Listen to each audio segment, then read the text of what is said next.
Hey guys, in today's episode we go over everything we know about Season 15, including the theme, balances, as well as the community reaction to this most recent update. All that and more in today's episode of Clash Worlds.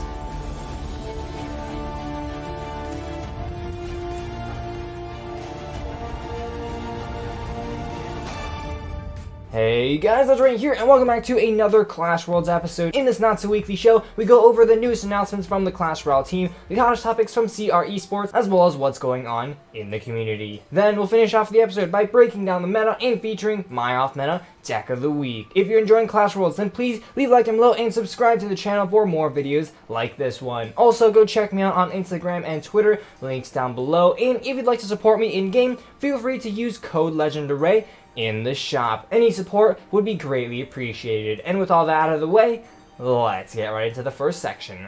New in the arena.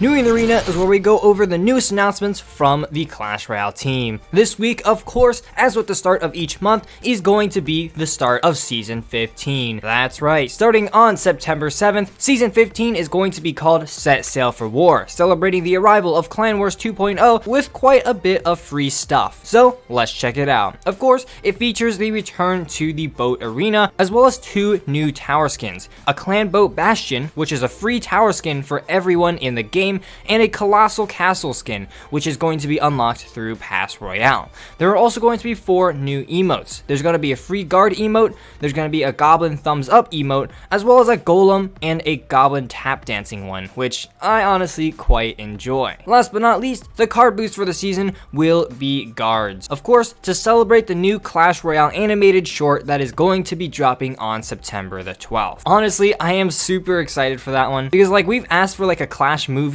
for so long, and this mini movie is something that I'm definitely looking forward to watching. Now, in addition to those season regulars, there's also going to be a new game mode. It's called Capture the Mortar, but unfortunately, I've not been able to get any gameplay of the game mode itself. I'm assuming it's going to be quite similar to the Capture the Dragon game mode, where there's going to be a mortar in the center, and whoever controls the mortar will have the mortar working for them. As a mortar player myself, I'm pretty happy and looking forward to seeing exactly how this one is going to work. Last but not least, of course, with every new season comes a set of balance changes. This month, we have a bit of a smaller set of balance changes, but nevertheless, they will be quite impactful on the meta as we head into the month of September. So without further ado, let's get right into it.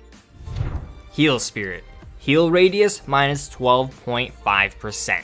The Heal Spirit is easily one of the best cards in this meta. For just 1 extra elixir, you basically get an extra 400 hit points for your entire push or your entire defense. So it fits in almost every single archetype in the game. This nerf will allow it to be pulled away more effectively so that it may not get as much value as it used to get.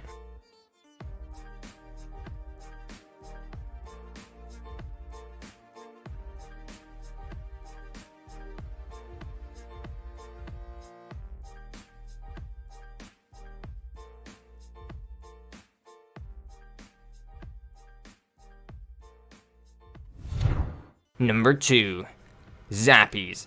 18% faster first hit. After multiple reworks, the Zappies are a card that has just never found its way back into the meta. This 18% first hit increase will make it much more effective against many swarms as well as charging units. Whenever a card's first hit gets changed, it always seems to make a very drastic change on the card's effectiveness. So I'm definitely expecting to see some Zappies decks pop up in the new meta. Bomber. Hit speed plus 5%. Looking at the stats, the Bomber has consistently been an underused card in the meta. It's seen in maybe 1 or 2 decks, but still lacks the popularity that a cheap, versatile splasher should. This 5% damage increase will make it a bit more threatening when properly protected, so it's definitely going to be a lot more useful than before. Fire Spirits. Area damage plus 13%. Now this is a change to both the Fire Spirits as well as the Furnace, and the Fire Spirits are a card that I've wanted to see a buff to for so long. Not only are the Fire Spirits themselves at the bottom of the card usage list, but the Furnace is also down there as well. An increased area damage means that they'll now splash into a larger area, so they're going to be a much more consistent answer to swarms as well as other Fireball bait units, specifically those Royal Hogs. Last but not least, Clash Royale should also be releasing an optional update pretty soon. It's going to fix quite a few bugs as well as issues in the game as well as user interface, so I'm actually quite excited to see what exactly they're going to be implementing in order to fine-tune the update. Anyways, that's going to do it for New in the Arena. Let's check out the Esports update. The Esports Update is a section where we go over the recent esports events as well as new and rising pro players. First off, the CRL West season has just been announced. It will begin on September the 19th. As you can see, here are the current teams. I am very excited because the previous season of CRL West was just so stacked. Of course, I'll link the CRL Twitter down below for those of you that would like to stay updated. Now, on the other side of the globe, CRL East is currently already underway. They're already pretty far into the season, so be sure to catch their streams or videos for some of the top Clash Royale gameplay that you can find. Again, I'll link their YouTube down below. And now that we're caught up on the most recent esports news, let's check out the rising rumors. First things first, of course, the new Clan Wars update came with the release of boat battles, and as you can see here, Reddit user DJVI came up with pretty much the best strategy here to 3-crown every single boat battle attack. You can see here by stacking up a ton of pumps and then cycling 3 Inferno Dragons, you can pretty much take down all 3 towers at the exact same time. This strategy is insane, and honestly, I don't think this is something that the dev team completely expected to happen.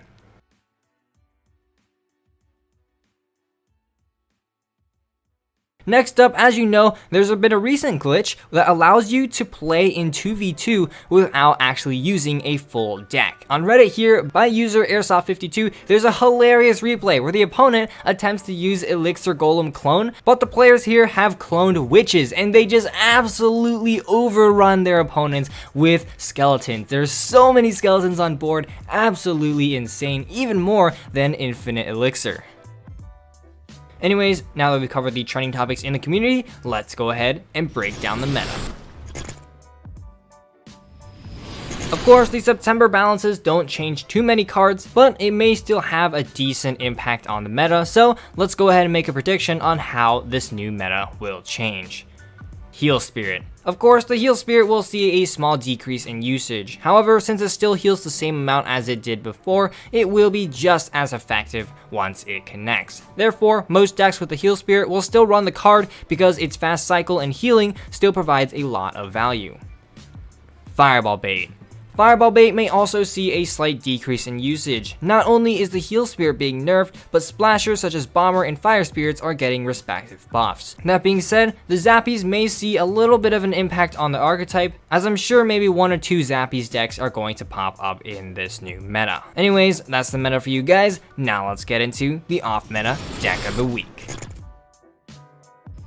That's right, in each Clash Royale episode, we're going to be going over one off-meta deck that works in the current meta. This week's deck was originally submitted by Deep Changani on Twitter, but after doing a little bit of research, I found an updated variation from Retaliation on Twitter. So that is going to be the variation I'm going to be running today, and you can see it's a really wacky Mortar Graveyard Freeze deck. Now this deck just looks super solid. It's got answers to pretty much any push that you can imagine. So with this deck, just make sure you're focusing on building up those counter pushes with graveyards as well as mortars. Overall, pretty simple to play, so without further ado, let's go ahead, hop into a match, and show you guys how it's done. Alrighty, so this match here going to be against Keitel from the clan Nightshades. Good luck. And starting off here, again, I'm going to be waiting, seeing if the opponent wants to make the first move. He's going to go in with a Goblin Cage, so I will reply with a Hunter. This is because I also have the Inferno Dragon to deal with other tanks, so I'm not too afraid of using that Hunter right there. The opponent going to go in with a Magic Archer as well. I'm just going to go in with a Hunter in the back. I'm not going to waste too much of my Elixir because that Hunter is just going to die to that Magic Archer. And then meanwhile, let's see here. The opponent's got a little bit of a push coming in here, so let's go in here with some stuff to help defend, and that should be more than enough. Let's go in with a mortar here to apply a little bit of offensive pressure. His magic archer is out of cycle, and the opponent going to go in with a Mega Knight. So, of course, we're just going to do that. I believe we're going to need a hunter as well. Oh, that was a bad hunter. The Mega Knight got a jump on it.